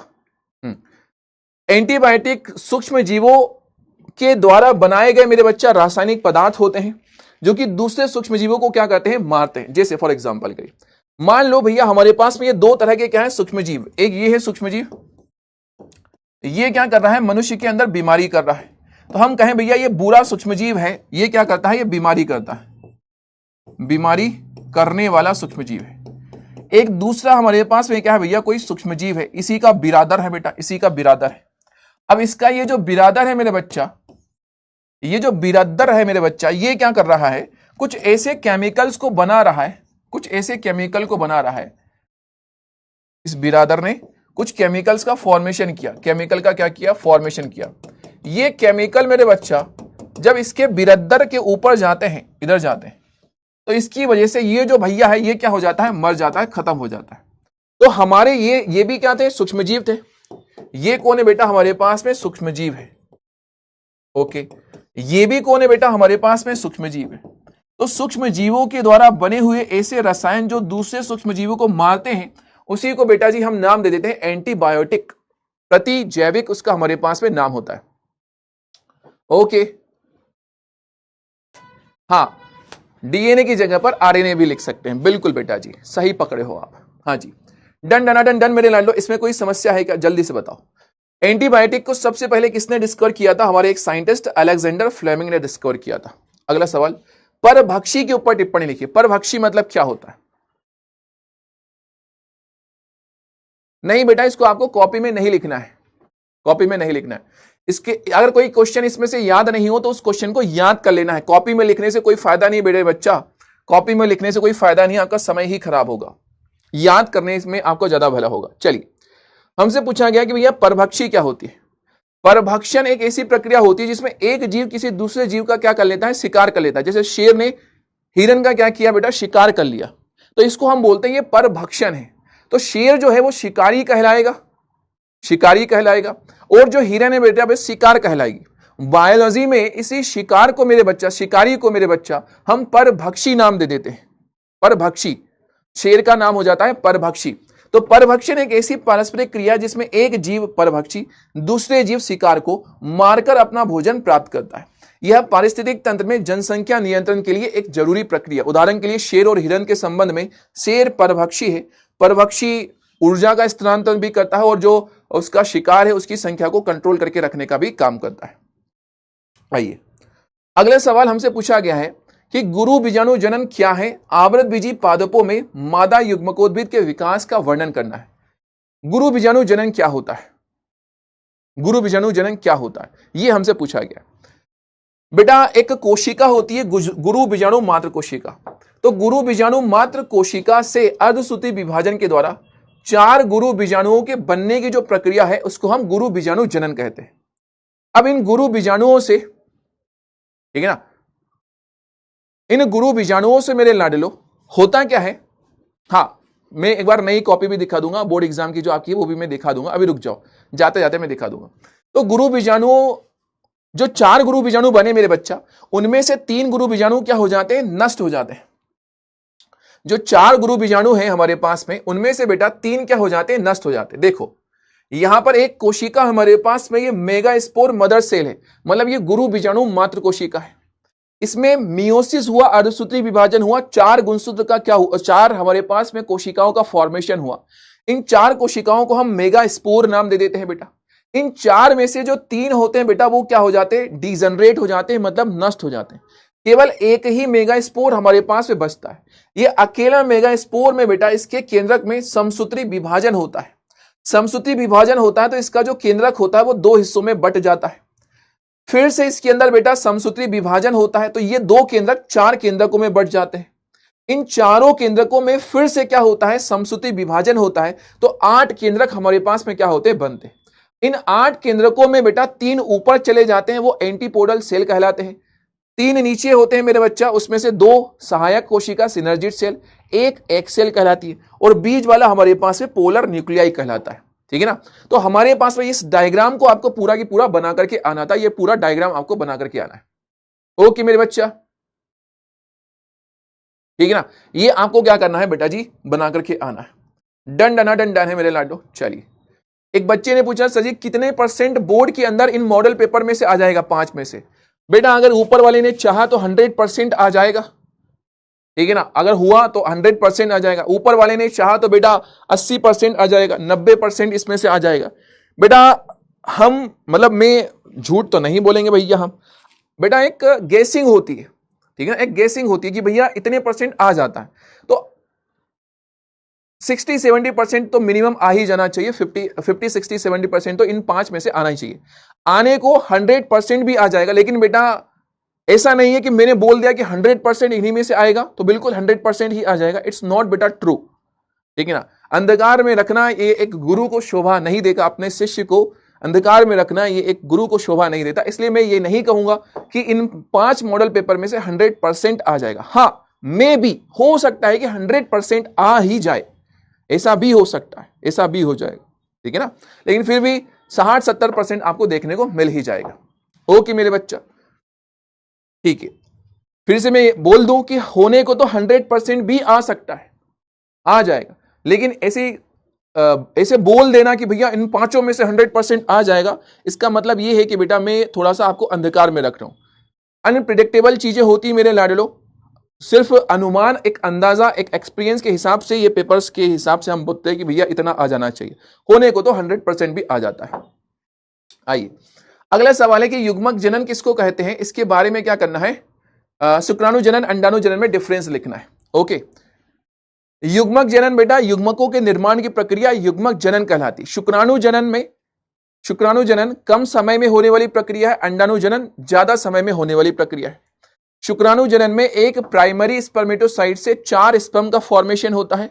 अंडाणु जनन में एक उस साइट से केवल 1 ओवम का फॉर्मेशन होता है। शुक्राणु जनन में पोलर बॉडी का ध्रुवीय कोशिकाओं का फॉर्मेशन नहीं होता, लेकिन इधर पर ध्रुवीय काय का फॉर्मेशन होता है। दोनों का डिफरेंस। ओके, आइए अगला सवाल, पारितंत्र की परिभाषा लिखिए और इसके जैविक और अजैविक घटक। जैविक और अजैविक घटकों से मिलकर के बना हुआ जो तंत्र होगा बेटा उसको हम पारितंत्र नाम देते हैं। ठीक है सर जी, उसका नाम होता है हमारे पास में पारितंत्र। जैविक और अजैविक घटकों से मिलकर के बना हुआ तंत्र पारितंत्र कहलाता है। ओके, जैविक और अजैविक घटकों से मिलकर के बना हुआ तंत्र जो है वो पारितंत्र कहलाता है।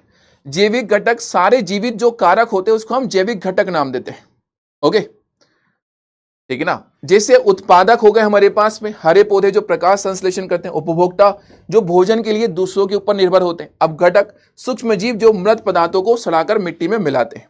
अजैविक घटक में वो सारी निर्जीव तत्व होते हैं जो कि जीवन का आधार, जैसे टेम्परेचर हो गई, पानी हो गया, मिट्टी हो गया, सनलाइट हो गया, ये सारे हमारे पास में होते हैं। ओके मेरे बच्चा, ओके मेरे लाडले, में डाउट चेक कर रहा हूं। आइए अगले सवाल की तरफ हम चलते हैं। आनुवांशिक कूट क्या है, इसके बारे में थोड़ी देर पहले भी मैंने आपको बताया था। यह सवाल दो तरह से पूछा गया। अल्कोहल ड्रग के सेवन से होने वाले हानिकारक प्रभावों का वर्णन कीजिए और इससे बचने के उपाय बताइए। चलिए, अल्कोहल और ड्रग के हानिकारक प्रभाव। पहली चीज तो भैया शारीरिक स्वास्थ्य पर प्रभाव। अल्कोहल और ड्रग्स का शरीर के ऊपर प्रभाव पड़ता है, मानसिक स्वास्थ्य के ऊपर असर पड़ता है, हमारे नर्वस सिस्टम के ऊपर इसका असर पड़ता है। भैया समाज के अंदर हमारी बदनामी होती है, लोगों से हमारे व्यवहार खराब होते हैं, हमारे पास में पेशों की बहुत ज्यादा तंगी हो जाती है, आर्थिक प्रभाव हमारे पास में देखने को मिलता है। सर इससे बचाव के क्या उपाय होते हैं? सबसे पहले तो भैया शिक्षा, एजुकेशन जरूरी है और आपको परामर्श देना जरूरी है। मतलब आपको पता होना चाहिए, जागरूकता होना चाहिए कि भैया ये चीज सही है गलत है, ये इसके बारे में आपको इंफॉर्मेशन होना चाहिए। सहयोग और समर्थन, परिवार वाले लोग जो हैं, ऐसा ना हो कि भैया एडिक्शन, भैया इसको लत लग गई किसी चीज की तो 4 लात मार करके भैया घर से बाहर निकाल दिया। ऐसा नहीं करना चाहिए क्योंकि वो और ज्यादा एडिक्शन में चला जाएगा और गलत रास्ते पर चला जाएगा। इसलिए ये जरूरी है कि भैया उसको सहयोग किया जाए, उसका ध्यान रखा जाए, उसको थोड़ा सा अपनापन फील कराया जाए, ठीक है ना। व्यवहारिक मदद में, व्यवसायिक मदद, मतलब कि भैया बहुत ज्यादा गंभीर मामलों में नशा मुक्ति केंद्रों में उसको क्या किया जाए, भेजा जाए। ऐसे सेंटर्स पे उसको भेज दिया जाए जहां पर कि भैया उसकी जो लत है वो क्या हो सके, छूट सके। इसके अलावा स्वस्थ जीवन शैली, उसको खेल कूद योग वगैरह के अंदर थोड़ा सा लगाना चाहिए ताकि उसका ध्यान वहां से क्या हो जाए, हट जाए, ठीक ना। ओके मेरे बच्चा, हाँ मन से बनाकर इसको बेटा, ये जो सवाल है इसको मन से ही बना करके लिखना है, पर अच्छे से लिखना है, ठीक है ना। आइए अगला सवाल हमसे पूछा गया है कि भैया जैव प्रौद्योगिकी क्या है और इसके संरक्षण के क्या क्या नीतियां अपनाई गई। आपको लिखना है प्रश्न क्रमांक 9 का उत्तर अथवा वाला आंसर लिख रहे हैं आप, इसलिए अथवा लिख दिया। तो पृथ्वी पर पाए जाने वाले जीवों की विभिन्न प्रजातियों और उनकी आनुवंशिक विविधता को जैव विविधता कहते हैं। यह पारिस्थितिक तंत्र को संतुलित बनाए रखने के लिए अनिवार्य है। संरक्षण के लिए 2 उपाय होते हैं, इन सिटू कंजर्वेशन, इसके अंदर आता है राष्ट्रीय पार्क, नेशनल पार्क आता है, वाइल्ड लाइफ सेंचुरी आता है, वन्यजीव अभ्यारण्य आता है, बायोस्फीयर रिजर्व आता है। एक्स सिटू कंजर्वेशन मतलब किसी भी ऑर्गेनिज्म जिसको हमने उसके स्थान से उठा करके कहीं और क्या कर दिया, ले जाकर के उसको संरक्षित किया, तो इसको हम एक्स सिटू कंजर्वेशन बोलते हैं। इसके अंदर प्राणी उद्यान, जू आता है, वनस्पति उद्यान आते हैं, जीन बैंक आता है, बीज बैंक आता है, और क्रायो प्रिजर्वेशन। क्रायो प्रिजर्वेशन का मतलब होता है बेटा, ध्यान से सुना, क्रायो प्रिजर्वेशन का मतलब होता है कि अगर आप कम टेम्परेचर पर किसी भी ऑर्गेनिज्म के युग्मकों को क्या कर रहे हैं, स्टोर करके रख रहे हो, तो हमारे पास मेरे बच्चा उसको हम क्रायो प्रिजर्वेशन नाम दे देते हैं, ठीक है। आइए कुछ डाउट्स हैं आपके, मैं वो देख लेता हूं। अति मानव क्या होता है? हे प्रभु मैं थक गया हूं अति मानव से, थक गया हूं मैं अति मानव से। पिछले 1 सप्ताह से मेरे पास में अति मानव ही अति मानव पूछा जा रहा है। कोई अति नर पूछता है, कोई अति मानव पूछता है। मुझे रोना आ रहा है, मुझे रोना आ रहा है। मेरे बच्चा सुपर मेल उसको हम बोलते हैं बेटा, जिसमें एक एक्स्ट्रा वाई क्रोमोसोम आ जाता है, उसको सुपर मेल बोल देते हैं मेरे बच्चा, ठीक है। ओके, तालाब के जल का बीओडी है, इसके जल की गुणवत्ता पर अपनी राय दीजिए, एग्जाम में आया था। बेटा बीओडी मैंने आपको पढ़ाया है, आपको सीधा सिंपल सा इसका आंसर लिखना है कि बीओडी पूरा नाम बायोलॉजिकल ऑक्सीजन डिमांड है। बायोलॉजिकल ऑक्सीजन डिमांड हमें किसी पानी की शुद्धता और अशुद्धता के बारे में निर्देशित करती है, शुद्धता और अशुद्धता के बारे में निर्देशित करती है। तालाब के पानी में अधिक बीओडी हमें यह संदर्भित कर रही है, हमें यह बता रही है कि तालाब का पानी दूषित पानी है, क्योंकि इसके अंदर कार्बनिक पदार्थों की मात्रा ज्यादा है, इस वजह से इसके अंदर ऑक्सीजन की डिमांड ज्यादा है। दैट्स इट मेरे बच्चा, ठीक है ना। यही आपको इसका आंसर लिख करके आना था। ओके मेरे बच्चा सौरभ भाई, अति नर क्या होता? बीओडी का पूर्ण रूप लिखिए, एक तालाब के जल। बेटा बीओडी का पूर्ण रूप मैंने पढ़ाया है मेरे बच्चा, बायोलॉजिकल ऑक्सीजन डिमांड मेरे बच्चा होता है, ठीक है ना। मेरा डाउट स्लाइड नंबर 1 पर है। पेपर में आंसर शीट में हेडिंग हिंदी और इंग्लिश बाइलिंगुअल लिख सकते हैं या सिर्फ हिंदी, और अगर कोई वर्ड ही लाइक यूट्रस लेयर का मुझे हिंदी कंफ्यूजन है। बेटा सेप्ता आप इंग्लिश में भी लिख सकते हो, यूट्रस की लेयर को आप इंग्लिश में लिख करके आ सकते हो, कोई समस्या नहीं है। उपभोक्ता बेटा उन ऑर्गेनिज्म को हम कहते हैं जो प्लांट के ऊपर निर्भर करते हैं, उसको हम उपभोक्ता नाम दे देते हैं, ठीक है। अल्फिजा बेटा थोड़ा सा कान का इलाज कराओ। सर जो स्लाइड पर 3 भ्रूण खून के लेते उस पर कौन से 3 केमिकल मिलाए जाते हैं? सर एक क्वेश्चन का गंभीर रूप से लीजिएगा सर। सर इस क्वेश्चन को गंभीर रूप से लीजिएगा इसको थोड़ा गंभीर रूप से हम लेंगे आखिरी में। सर जी अनुवांशिक कूट में डीएनए, हाँ बिल्कुल बेटा अमित। किसी की याद में रोना फिजूल है और इतना अनमोल आंसू खोना फिजूल है। और रोना है तो उनके लिए रो जो तुम पे निसार है, उनके लिए क्या रोना जिनके आशिक हजार है। वाह वाह, इरशाद इरशाद, दिल जले आशिक। सर इसमें स्टार्ट को डाउन एयूजी जीयूजी भी हो सकते हैं। हाँ बेटा मीनाक्षी लिख सकते हैं। चलिए एलर्जी क्या होता है बेटा? जब हमारे शरीर में हमारे प्रतिरक्षा तंत्र बहुत ज्यादा अति संवेदी हो जाता है और सामान्य धूल कणों को वो एंटीजन समझने लगता है, तो ऐसी सिचुएशन में होने वाली क्रिया एलर्जी कहलाती है। आपने हमारे साथ धोखा किया है। जब आपको मॉडल पेपर को यूट्यूब पर डालना था तो हमसे पैसे क्यों लिए थे? Please explain. बेटा मेरे मॉडल पेपर को कहां पर डाला? यूट्यूब पर कब डाला मैंने मॉडल पेपर को? मैंने यूट्यूब के ऊपर मॉडल पेपर को कब डाला? कब डाला? कौन से वीडियो में मैंने डाल दिया मॉडल पेपर को यूट्यूब पर? नहीं डाला मेरे बच्चा। कब डाला? कौन सा मॉडल पेपर भाई? कब कब डाला? कहां देख लिया भैया? कौन सा मॉडल पेपर देख लिया? एड्स किस बैक्टीरिया से होता है? बेटा बैक्टीरिया से नहीं होता है, वायरस से होता है। HIV वायरस से होता है। टेलीग्राम किस नाम से? योगेश सर PW के नाम से। चलिए सर जो इस स्लाइड पर 3 भ्रूण खून के लेते उस पर कौन से 3 केमिकल मिलाए जाते हैं? सर इस क्वेश्चन को गंभीर रूप से लीजिएगा सर, बहुत ज्यादा गंभीर रूप से ले रहा हूं मैं। सर जो इस स्लाइड पर 3 भ्रूण खून के लेते उस पर, और कितना गंभीर से लूं मुझे समझ ही नहीं आ रहा। सर जो इस स्लाइड पर 3 भ्रूण खून, भैया एक बार फिर से पूछो यार, इसको ज्यादा से ज्यादा गंभीरता से मैं लेने की कोशिश कर रहा हूं लेकिन मुझे समझ में नहीं आ रहा है क्या लिखा हुआ है, फिर से बताओ।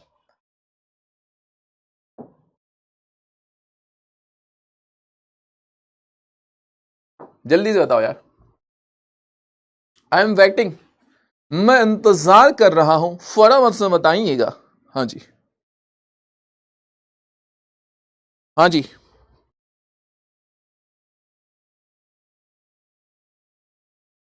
हाँ जी, बताइएगा जल्दी से।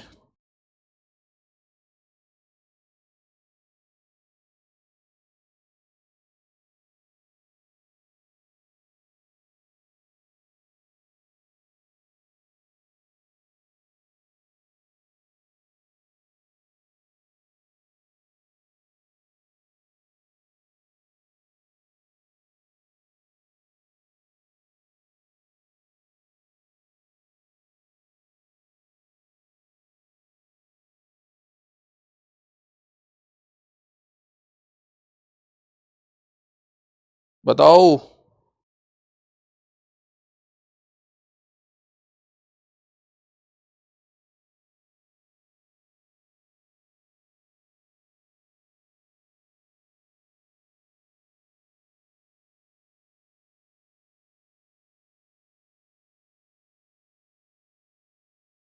यस करेक्ट, जल्दी से बताओ भैया क्या पूछा है, जल्दी से बताओ। एलर्जी के बारे में कुछ बताओ। सर आपका अनुवांशिक कूट का आंसर रॉन्ग है, आपने लिखाया है। बेटा बस डीएनए से आरएनए करना है, उस पर कुछ नहीं करना, कुछ नहीं करना उसमें, डीएनए से आरएनए करना है। वंश ट्री क्या होता है? अनुवांशिक कूट का क्या है बताओ क्या सर? एलर्जी के बारे में अभी मेरे बच्चा मैंने बताया। अरे बताओ मेरे झिंगुर।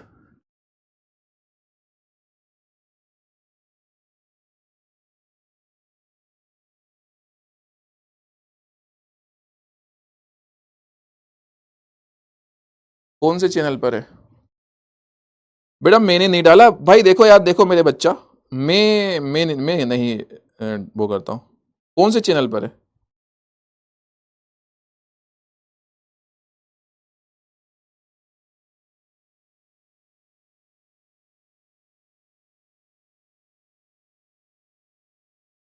कौन से चैनल पर है वे?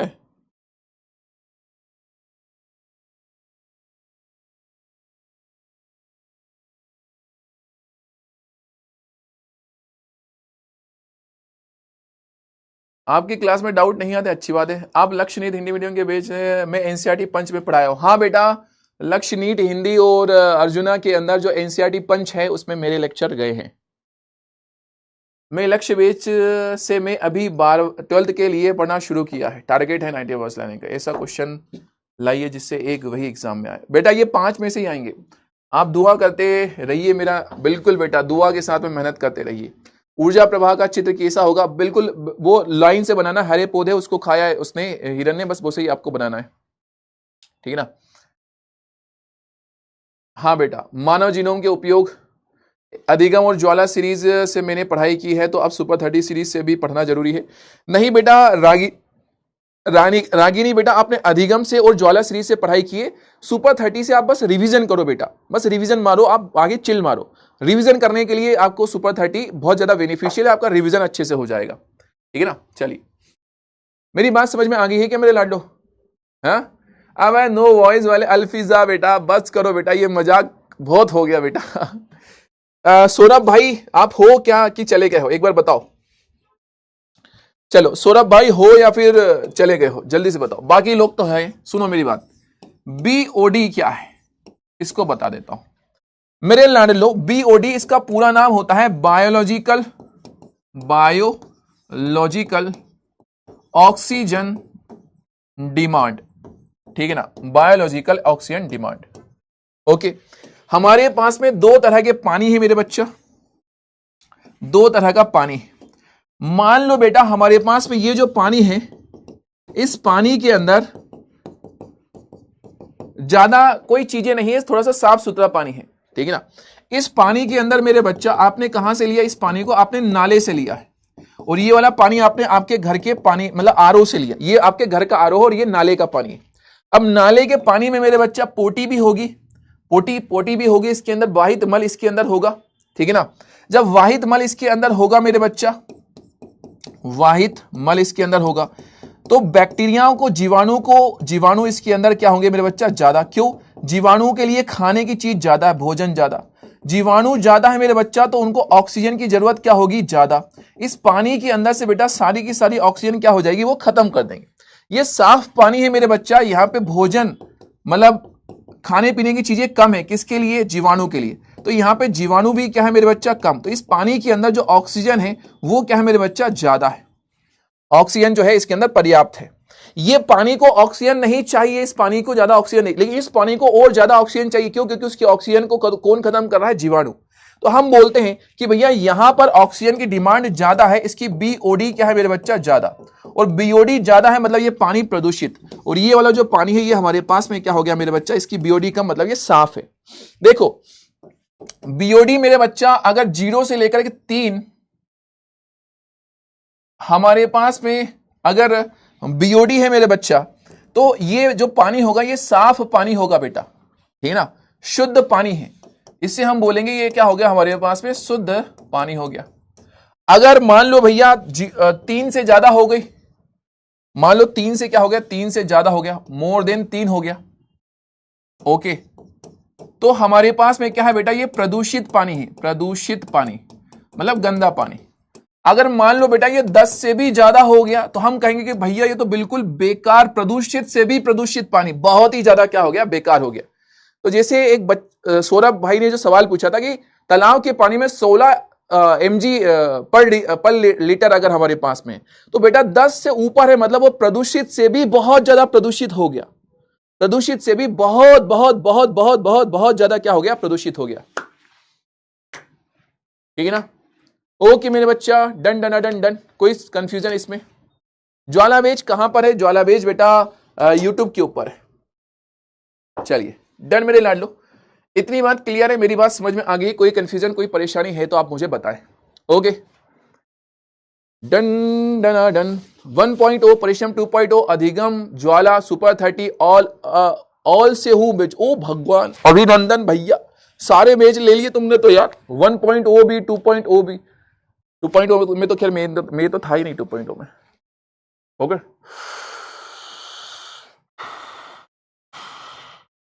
ठीक है। ज्वाला बेच नहीं बेटा, ज्वाला सीरीज थी, वो यूट्यूब के ऊपर हम लेकर के आए थे। उसमें बायोलॉजी के मैंने 5 लेक्चर लिए, उसको यूनिट वाइज मैंने उसको पढ़ाया था, ठीक है ना। चलिए, तो शुक्रिया, thank you so much, bye bye, take care, love you all मेरे लाडलो, thank you so much. Alfiza, okay Alfiza sir, ये प्री बोर्ड का क्वेश्चन है, ओके मेरे बच्चा, ठीक है। आपकी सैलरी क्या है भैया? बस घर बार चल जाता है यार बेटा, इतनी है। ओके चलिए, और कुछ डाउट? कहां गया ये है। प्यार में जान देता कौन है? प्यार तो हो जाता है, करता कौन है? प्यार में हम भी कर जान कुर्बान पाता, तो चला हमसे प्यार करता कौन है? वाह वाह वाह, तरुण भाई कतई जहर बेटा, बहुत जहरीले बेटा, बहुत जहरीले। नैनों में सपना, सपनों में सजना, नैना का डाउट कहां चला गया। अच्छा नैना, अच्छा ठीक है भैया। बेटा यार देखो यार, अब मतलब बाकी जगहों का मतलब मैं अब इसके जवाब क्या दूं नैना, मैं क्या कहूं नैना, अब इसमें इसके लिए मैं क्या कहूं नैना। बायोलॉजी का भी पेपर है, बायोलॉजी का तो नहीं होगा बेटा, वहां पे बायोलॉजी का मॉडल पेपर तो नहीं होगा बेटा। क्या बायोलॉजी का भी है बेटा वहां पे?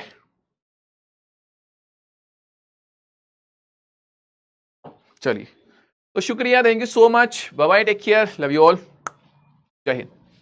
क्या बताना है Alfiza? Oh my God, any other doubts?